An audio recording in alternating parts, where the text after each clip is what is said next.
সাহিত্য শুধু শব্দের খেলা নয়, এটা সময়ের আয়না, মনের সঙ্গীত এবং মানুষের আত্মার ভাষা।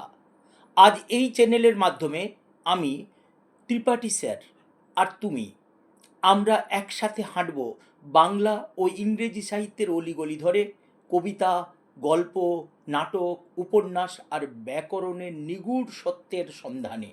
চলো, সাহিত্যের পথে আমি ও তুমিকে সঙ্গে নিয়ে এক নতুন অভিযানের সূচনা করি। সাহিত্যের সংজ্ঞা বিভিন্নভাবে বলা যেতে পারে, তবে সহজ সংজ্ঞা, সাহিত্যের মানে মানুষের মনের কথা শিল্পের রূপে প্রকাশ। এটাই চিরন্তন সত্য।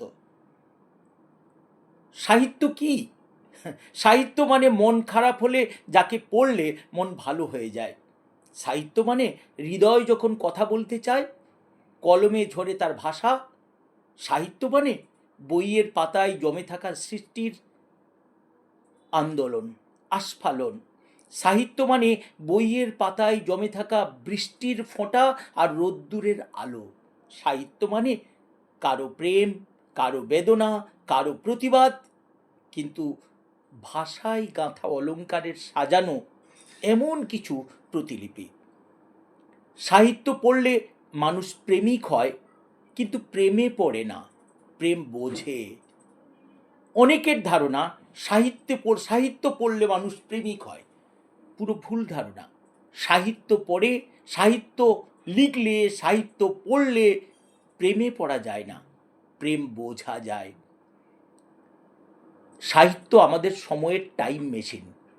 সাহিত্য মানে কি শুধু কবিতা, নাটক, উপন্যাস, নাকি এর চেয়েও বেশি কিছু? আজ একটা প্রশ্ন করি, সাহিত্য মানে কি?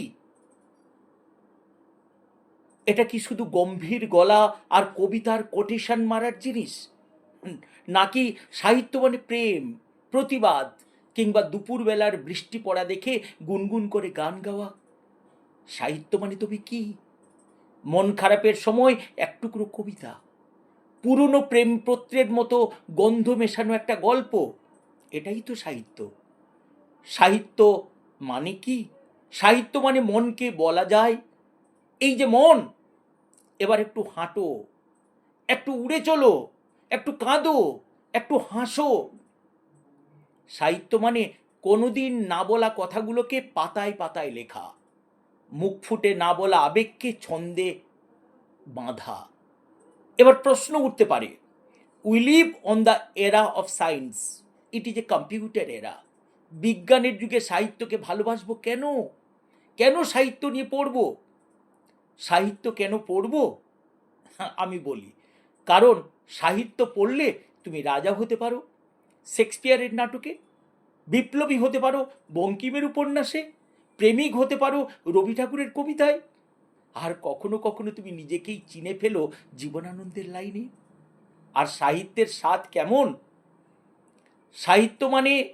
সাহিত্যের স্বাদ মানে এক কাপ চা আর একটা গল্প। দুধ চায়ে যতটা জল থাকে, জীবনের গল্পেও ততটাই সুখ দুঃখ মিশে থাকে। শেষ কথাটা শোনো, সাহিত্য শুধু পড়ার বিষয় নয়, এটা হৃদয়ের ব্যায়াম, এটা আত্মার অঙ্কন শিল্প, এটা ভাষার উৎসব। যদি ভালোবাসো সাহিত্যকে, তাহলে পৃথিবীর সবচেয়ে বড় জাদুকর হবে তুমি। আর জাদুঘর খুলে যাবে তোমার মনের ভেতরে।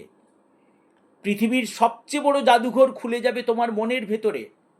তাহলে চলো, এই যাত্রা শুরু হোক।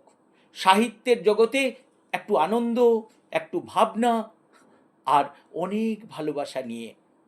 বাংলা, ইংরেজি তথা দেশ বিদেশের সাহিত্য, ব্যাকরণ, গল্প, কবিতা সহজ ভাষায় সহজ করে জানার জন্য, আর অনেক অনেক কবি সাহিত্যিকদের জীবন, তাদের না জানা কথা আর মনের কথা শোনার জন্য। যদি সাহিত্যে আগ্রহ থাকে, তাহলে এই পথ চলায় তুমি আমার সঙ্গী হও। চলো, আজ থেকেই শুরু করি এই আনন্দ যাত্রা। আজই সাবস্ক্রাইব করো এই চ্যানেল, সাহিত্যের পথে আমি ও তুমি।